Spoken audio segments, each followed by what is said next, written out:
പ്രിയത്മരെ, once in a blue moon എന്ന കണക്കെ ഞാൻ മനസ്സില്ലാ മനസ്സോടാണ് ഈ എപ്പിസോഡുകൾ വീണ്ടും ചെയ്യുന്നത്. സത്യം പറഞ്ഞാൽ പിടിച്ചകത്തിടുന്ന ഒരു സംവിധാനമാണ് കേരളത്തിൽ നിന്ന്.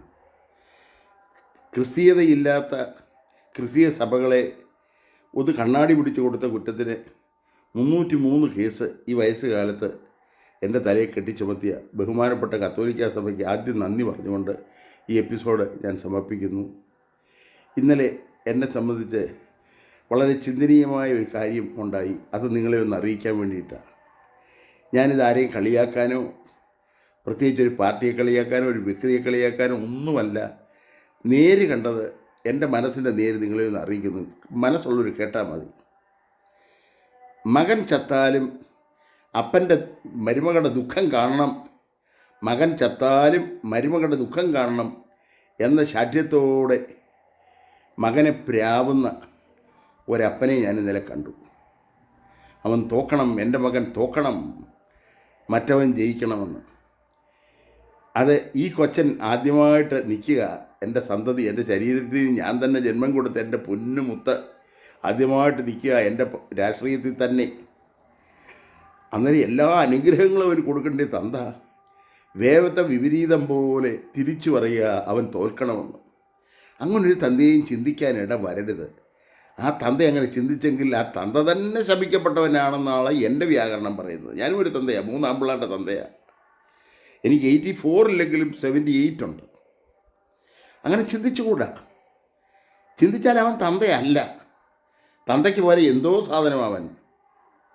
കാരണം അവൻ്റെ രക്തത്തിൽ നിന്നുണ്ടായ അവൻ്റെ ജന്മത്തിൻ്റെ പുനർജന്മമായ ശരീരത്തിൻ്റെ പുനർജന്മ മക്കൾ, ആ മകൻ ഇല്ലാതാകണം രാഷ്ട്രീയ രംഗത്ത്. ഇയാളങ്ങ് വലിയ ഉന്നതങ്ങളിൽ കയറിയിരുന്ന് മസാല ഉണ്ടാക്കി കൊടുത്തു, കുളിപ്പിച്ച് കോൺഗ്രസ് പാർട്ടിയെ ഇല്ലാതാക്കി പൊന്നുടയോന്. അങ്ങനെ 2-3 ഉടയന്മാർ കേരളത്തിൽ നിന്ന് പോയാണ് പെട്ടെന്ന് ഇത് അങ്ങ് നശിക്കാൻ കാരണം. അല്ലേ ആ ചെറുക്കൻ എന്തെങ്കിലുമൊക്കെ വട്ട് കാണിച്ച് കുറച്ചുകൂടെ മുന്നോട്ട് കൊണ്ടുപോയിനി. ഇതിങ്ങളുടെ ഈ ഉപദേശം കേട്ടാ അവൻ പെട്ടെന്ന് അങ്ങ് മുടിഞ്ഞു തീർന്നത്. അതുപോലെ എന്തായാലും ആ ശാപവാക്ക് എന്നെ വല്ലാതെ വേദനിപ്പിച്ചു. അപ്പനെതിരായിട്ട് അവനൊന്നും പറഞ്ഞില്ല. ഞാൻ ഏറ്റവും ബഹുമാനിക്കുന്ന എൻ്റെ അപ്പനാണ്. പക്ഷേ വരട്ട് കളവന്മാരുടെ ഈ അഭിപ്രായത്തോടെ ഞാൻ യോജിക്കുന്നില്ല. കാരണം വാട്ട് ഈസ് ഹാപ്പനിങ് എന്നുള്ളത് അവർക്ക് കാണാൻ കണ്ണില്ല. രക്തയോട്ടമില്ല. യൗവനത്തിലെ പോലെ രക്തയോട്ടം ഈ കളവന്മാർക്കില്ല തലച്ചോറിൽ. അന്നേരം ഓർമ്മയില്ല, റീസണിങ് ഇല്ല. ഏതാ ഒരു കാര്യ വിചാരണം, റീസണിങ് ഇല്ല, ഒന്നുമില്ല. പല ഏറിയായി നശിച്ചിരിക്കുക. അതീ നായി കാച്ചുന്ന മോൻ ചാവണം, ആ മറ്റവൻ ജയിക്കണമെന്ന്. യൗസേപ്പ് പിതാവ് കർത്താവ് കുരിശ് വന്നുകൊണ്ട് പോയപ്പോൾ അവനെ കുരിശിക്കാമെന്ന് വിളിച്ചു പറയുന്നത് പോലെ എനിക്ക് തോന്നി ആ വർത്തമാനം കേട്ടപ്പോൾ. കാരണം പിതാക്കന്മാരുടെ സ്റ്റൈലിൽ നിന്ന് മാറിയ ക്രിസ്തു ചിന്തിച്ചതും പള്ളി കയറി തല്ലുകൊടുത്തതും ഇതല്ല. മോശയുടെ ന്യായപ്രമാണമല്ല. ഇതിനപ്പുറം സ്നേഹത്തിൻ്റെ മന്ത്രമാണ് ഞാൻ നിങ്ങൾക്ക് തരുന്നേ. നിങ്ങൾ ഇങ്ങനെ ചെയ്യണം, തമ്മിൽ സ്നേഹിക്കണം, ശത്രുവിനെ സ്നേഹിക്കണം എന്നൊക്കെ പറഞ്ഞപ്പോൾ ചൊറിച്ചിൽ വന്ന യഹൂദ സമൂഹത്തിൽപ്പെട്ടവനായി യൗസേപ്പ്. ഞങ്ങളുടെ പിതാക്കന്മാരുടെ കോൺഗ്രസ് വിട്ടിട്ട് യഹൂദന്മാരുടെ ട്രഡീഷൻ വിട്ടിട്ട് ഇയാൾ പുതിയ ഒലത്താൻ വന്നോ എന്നുള്ള ചിന്തയുടെ ഗതികേട് കാരണം അവനെ കുരിശിക്കുക എന്ന അർത്ഥനാദത്തിൽ യൗസേപ്പിൻ്റെ ശബ്ദവും ഉണ്ടായിരുന്നോ എന്ന് ശാമുവേൽ കൂടുതൽ സംശയിക്കുന്നെങ്കിൽ അടുത്ത കേസ് കത്തോലിക്ക സഭ എനിക്കിട്ട് കൊടുക്കണ്ട. അതിനർഹൻ ഈ നേതാവ് തന്നെ. അപ്പനും മോനും തമ്മിലുള്ള വ്യത്യാസം ഞാൻ കണ്ടത്, അപ്പന് മനസ്സ് മാത്രമേ ഉള്ളൂ ഞാനൊരു കോൺഗ്രസ്സുകാരനാണെന്ന്. മകനാന്നേൽ മനസാക്ഷിയോടുണ്ട്, കോൺഷ്യസ്നെസ്. ഞാൻ കോൺഗ്രസ്സുകാരൻ്റെ ബീജത്തിൽ ജനിച്ചതാണ്. കോൺഗ്രസ് ഫാമിലി ഇന്നലെ വരെ തിന്ന് മുടിച്ചതുമാണ്. കോൺഗ്രസിൻ്റെ കാശേല ഞാൻ വളർന്നതും വലുതായതും എല്ലാം. എങ്കിൽ പോലും കോൺഗ്രസ് എന്നാകോപ്പാ ഈ രാജ്യത്തിന് ചെയ്തതെന്ന് ആ കൊച്ചനെന്ന് ചിന്തിക്കുമ്പം അവനൊന്തം വിട്ടുപോകും. അന്നേരമാണ് മോദി എന്ന രക്ഷകൻ വന്നത്. അവൻ കണ്ടു. കേൾപ്പാൻ ചെവിയുള്ളവൻ കേൾക്കട്ടെ. കണ്ണുണ്ടെങ്കിൽ നിങ്ങൾ കാണുന്നില്ല. അതാണ് പരാജയം. അതാണ് സാമാന്യ മനസ്സിൻ്റെ പരാജയം. കണ്ണുണ്ട് പക്ഷെ കാണുന്നില്ല. കേൾപ്പാൻ ചെവിയുണ്ട് പക്ഷേ നിങ്ങൾ കേൾക്കുന്നില്ല. കേൾക്കേണ്ടത് കേൾക്കാനും കണ്ടതിൻ്റെ അനലൈസേഷൻ നടത്താനും നിങ്ങൾക്ക് വിവേകമില്ല. വിചാരങ്ങൾ മാത്രമേ ഉള്ളൂ, മനസ്സ് മാത്രമേ ഉള്ളൂ. ഈ തന്തയ്ക്കും മനസ്സ് മാത്രമേ ഉള്ളൂ. പക്ഷേ തന്തയുടെ ശരീരത്തിൽ നിന്നുണ്ടായ കൊച്ചനോ, അവന് മനസാക്ഷിയോടുണ്ട്, മനസ്സുകൊണ്ട് മനസാക്ഷിയുണ്ട്. അതുകൊണ്ട് അപ്പനെ ബഹുമാനിച്ചത്. ഞാൻ ഏറ്റവും കൂടുതൽ ബഹുമാനിക്കുന്ന എൻ്റെ അപ്പനെന്ന് പറഞ്ഞത്, എനിക്ക് കുളിരണിഞ്ഞു. ഞാൻ തൊട്ടടുത്ത് നിൽക്കുക. ആ മോനെ വർത്തമാനം പറഞ്ഞത് അവൻ്റെ തലയ്ക്കകത്തു നിന്നല്ല, അവൻ്റെ ഹൃദയത്തിൽ നിന്നാണ്. ഞാൻ ഇറങ്ങാൻ നേരം മോനോട് പറഞ്ഞു, മോനെ നീ ഹൃദയത്തിൽ നിന്നാണ് സംസാരിച്ചത്, നീ ബുദ്ധി കൊണ്ടൊന്നും പറഞ്ഞിട്ടില്ല, നിനക്ക് തന്നെ വിജയം എന്ന് ഞാൻ അവന് കൈ കൊടുത്തിട്ടാണ് ഞാൻ ഇറങ്ങിപ്പോകുന്നത് സ്റ്റേജിൽ നിന്ന്. സ്റ്റേജല്ല, ഒരു മുറി.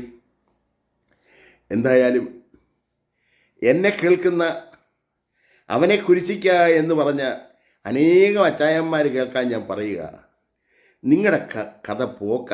നെഹ്റു കുടുംബത്തിൽ വീണ്ടും ഇരുന്ന് നിരങ്ങിയാൽ, നെഹ്റു കുടുംബത്തിൽ നിങ്ങളിരുന്ന് നിരങ്ങിയാൽ നിങ്ങളുടെ ജീവിതം പോക്ക, കേരളത്തിൻ്റെ ജീവിതം പോക്ക. കാരണം സനാതന ധർമ്മബോധത്തെ, വസുദൈവ കുടുംബകത്തെ, ഞാൻ മുന്തിരിവള്ളിയും നിങ്ങൾ കൊമ്പുകളും ആകുന്നു എന്നുള്ള അദ്വൈത സിദ്ധാന്തത്തെ പാടേ പഠിച്ചുകൂടാ എന്ന് നിയമം കൊണ്ടുവന്ന് സ്കൂളുകളിൽ ഒരിടത്തും പഠിപ്പിച്ചുകൂടാ, നന്മ പഠിപ്പിച്ചുകൂടാ തലമുറയെ എന്ന് വാദിച്ച് ശപിക്കപ്പെട്ട കോൺഗ്രസ് ഈ ഇലക്ഷനിൽ ജയിച്ചാൽ ഭാരതം വീണ്ടും പോയി. അതുകൊണ്ട് ആ കത്തോലിക്ക അച്ഛൻ വരുണ്ട് ഇപ്പം എന്താ സിനിമ എല്ലാവരും കാണിക്കാൻ നടക്കുന്നത്. ആ സിനിമ കാണുമ്പോൾ കുറേ പേരെങ്കിലും കൺവിൻസ്ഡ് ആയിക്കോട്ടെ എന്ന് വിചാരിച്ച്, നല്ലത് തന്നെ. സത്യം സത്യം പോലെ നേരത്തെ നേരറിഞ്ഞാൽ ആളുകൾക്ക് കിറ്റ് വാങ്ങിച്ച കുടിഞ്ചതിയിൽ അകപ്പെടേണ്ട കാര്യമില്ല. കമ്മ്യൂണിസ്റ്റ് പാർട്ടി അല്ല ഈ മത തീവ്രവാദങ്ങളെ ഇവിടെ വളർത്തിയത്, കോൺഗ്രസ്സാണ്, നെഹ്റു ഫാമിലിയാ, ആ ഇസ്ലാം ഫാമിലിയായി ചെയ്തതെല്ലാം. കാരണം 47 ഇസ്ലാം രാഷ്ട്രം ഉണ്ടാക്കണം, ആ ലക്ഷ്യത്തോടെ അവർ കളിച്ചത്. കമ്മ്യൂണിസ്റ്റ് പാർട്ടി മെനഞ്ഞാന്ന് ദുരാഗ്രഹികൾ, കൊള്ളക്കാർ വന്ന് കുറേ കിറ്റും സമ്മാനവും ഒക്കെ കിട്ടും, സ്വർണ്ണക്കടത്തുമൊക്കെ നടത്താൻ, അങ്ങനെ പലതിനു വേണ്ടിയിട്ട് ഞാനൊന്നും പറയുന്നില്ല, പറഞ്ഞാൽ കുറ്റമാവും, പിടിച്ചകത്തിട്ടാലോ. രോഗിയായ ഭാര്യയെ ശുശ്രൂഷയോട് ഞാൻ കഷ്ടിച്ച് കഴിയുന്നിടയ്ക്ക് കോടതിയിൽ നിരങ്ങുന്നുമുണ്ട്.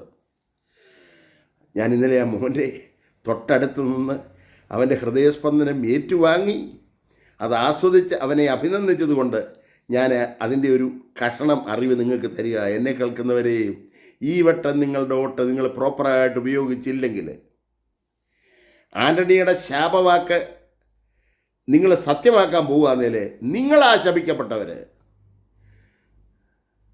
നിങ്ങൾക്ക് വോട്ടവകാശം തന്ന ഇന്ത്യ ശപിക്കപ്പെട്ടത്. ഇവിടുത്തെ 20 എം പിമാരെയും കൊണ്ടാണ് മോദിജി അവിടെ വാഴാൻ പോകുന്നത്. നോൺസെൻസ്. നിങ്ങളുടെ 20 അംഗം നിങ്ങൾ ആന്റണി കൊലത്തിക്കോ, മോദിജിക്ക് കോപ്പ എന്ന് ഞാൻ പറയും. അത് വേറെ ആണുങ്ങൾ കൊടുത്തോളും. ഇന്ത്യ എന്ന് പറഞ്ഞാൽ വലിയ രാജ്യമല്ലയോ, ഒരുപാട് വോട്ടർമാരില്ലയോ, ചന്തി കൊണ്ട് ചിന്തിക്കുന്ന കുറേ കേരളക്കാർ മാത്രമേ ഉള്ളൂ ഇന്ത്യയിലെ? അല്ലല്ലോ, തലകൊണ്ട് ചിന്തിക്കുന്ന, കാര്യങ്ങൾ അനലൈസ് ചെയ്യുന്ന, ഹിന്ദി ഭാഷയിലാണല്ലോ അവിടുത്തെ എഴുത്തും കുത്തുമെല്ലാം, അത് അപ്പാപ്പം പ്രസംഗങ്ങൾ കേട്ട് അതിൻ്റെ ധ്വനി മനസ്സിലാക്കുന്ന കുറേ ആളുകൾ ഇന്ത്യയിലുണ്ട്. അവരുടേതാണ് ഇന്ത്യ. അതിൻ്റെ കൂടെ കൂടണം, അതിൻ്റെ നന്മകളെല്ലാം എനിക്കും പങ്കിട്ട് കിട്ടണം എന്നും പറഞ്ഞ് അപ്പനോട് കലഹിക്കാതെ കൂടെ നിന്നാൽ വീതം വെക്കുമ്പോൾ അപ്പൻ കുറയ്ക്കത്തില്ല. അപ്പനോട് പൊരുതി നിന്നാൽ വീതം വെക്കുമ്പോൾ ആ തെണ്ടിക്ക് ഇത്രയും കൊടുക്കുന്നില്ല എന്നപ്പൻ വിചാരിച്ചാൽ നീ എന്നാ എടുക്കും? നിൻ്റെ വീതം കുറയും, നിൻ്റെ ദാരിദ്ര്യം ഇവിടെ നിന്ന് മാറത്തില്ല. അതുകൊണ്ട് കേന്ദ്രത്തോട് ഒട്ടി നിന്ന്, പണ്ട് കമ്മ്യൂണിസ്റ്റ് പാർട്ടി ഇവിടെ ഭരിക്കുമ്പം കോൺഗ്രസിനോട് എതിർത്തായ എപ്പോഴും ഇവിടെ ജയിപ്പിച്ചുകൊണ്ടിരുന്നത്. അവിടെ കോൺഗ്രസ് ഉള്ളപ്പോൾ ഇവിടെ കമ്മ്യൂണിസ്റ്റ് പാർട്ടിയെ ജയിക്കത്തുള്ളൂ കേരളത്തിൽ. ആ കേരളം ഇങ്ങനെ ഗതികേടിൽ അകപ്പെട്ടു പോയത്, ഒന്നും കിട്ടാതെ പോയത്, റെയിൽവേ ആയാലും എന്നാകോപ്പായാലും. ഇനി ആ അനുഭവം ഉണ്ടാവാതിരിക്കാൻ ഈ തെരഞ്ഞെടുപ്പ് 2024 തെരഞ്ഞെടുപ്പ് കുഞ്ഞുകളിയല്ല, വോട്ടർമാരെ കുഞ്ഞുകളിയല്ല, അച്ചായന്മാരെ കുഞ്ഞുകളിയല്ല, നിൻ്റെയൊക്കെ ജീവൻ്റെ പ്രശ്നമായത്. നിന്നെ രക്ഷിക്കാൻ ഒരു ഊഞ്ഞാല് പാർട്ടി ഇവിടെ ഇല്ല മോദിജി അല്ലാതെ. മോദിജി ഇല്ലേ നിന്നെ ആരും രക്ഷിക്കത്തുമില്ല. കാരണം ബോംബ് പൊട്ടിയല്ലോ, കൈ പോയതേ ഉള്ളേലും ഒരുത്തൻ ചത്തേ ഉള്ളേലും ബോംബ് പൊട്ടിയല്ലോ എന്ന് പറഞ്ഞാൽ ബോംബുകൾ ഉണ്ടാക്കുന്നുണ്ട്. ബോംബുകൾ ഉണ്ടാക്കി വെച്ചിട്ടുണ്ട്. എവിടൊക്കെ ആർക്കിട്ടൊക്കെ എറിയുമോ ദൈവമേ. അദ്ദേഹത്തിൻ്റെ പ്രസംഗത്തിൻ്റെ അപ്പനെ വെല്ലുവിളിക്കുന്നതല്ല, തൻ്റെ നിസ്സഹായസ്ഥ, തന്നെ പ്രാവുന്ന, അവനെ കുരിശിക്ക എന്ന് പറയുന്ന ഔസേപ്പ് പുണ്യവാളൻ്റെ പുണ്യാളത്തം. അയ്യോയ്യോയ്യോ, ഇങ്ങനൊരു തന്ത ഉണ്ടാവല്ലേ. തന്തയെ ഇദ്ദേഹം സെലക്ട് ചെയ്തതാ, ആന്റണി ക്ഷണിച്ചതല്ല. എൻ്റെ ബീജത്തിൽ വന്നൊന്ന് കയറുമോനെയെന്ന് ഇദ്ദേഹം തന്നെ ചെന്ന് ആന്റണിയുടെ ശരീരത്തിൽ കയറിയതാണ്. അതൊക്കെ നീതിയുടെ ഒരു ഒരു ഒരു നിയോഗമായിരുന്നു. എന്തിനാ അറിയാമോ? അവന് നേരിട്ട് MP സ്ഥാനത്ത് കോന്നി വന്ന് മത്സരിക്കാൻ വേണ്ടിയിട്ട്, അവനെ ഉരുക്കാൻ വേണ്ടിയിട്ട്, മോദിജിക്ക് നല്ല തലച്ചോറുള്ള ഒരു യങ് ബ്ലഡ് കൂടെ നിൽക്കാൻ വേണ്ടിയിട്ട്, ആന്റണി ഫാമിലിയും തന്നെ. ആന്റണിയുടെ ഡൽഹിയിലെ സെക്രട്ടറി IAS GK പിള്ള, അദ്ദേഹവും ഞാനും ഒന്നിച്ച് ബാംഗ്ലൂർ സെൻറ്റ് ജോസഫ്സ് ഡിഗ്രിക്ക് പഠിച്ചതാണ്. എനിക്ക് കുറേ കാര്യങ്ങൾ അറിയാം.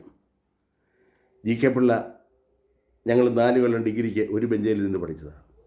അദ്ദേഹത്തിൻ്റെ സെക്രട്ടറി എനിക്കറിയാം. അതുകൊണ്ട് പറയുക, ഒരുപാട് പറയുന്നില്ല.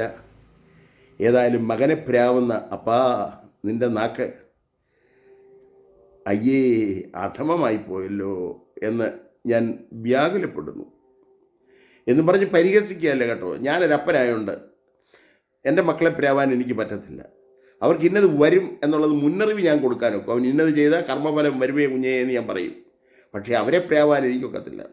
അവനെ കുരിശിക്കുക എന്ന് കൂകി വിളിച്ച അനേകരുടെ കൂട്ടത്തിൽ യൗസേപ്പ് പിതാവും കയറി നിന്ന് കാച്ചിക്കളഞ്ഞല്ലോ എന്നുള്ളത് ഓർത്തപ്പം, യൗസേപ്പ് പിതാവേ മാസലാമ മാസലാമ മാസലാമ കേട്ടതിന് നന്ദി.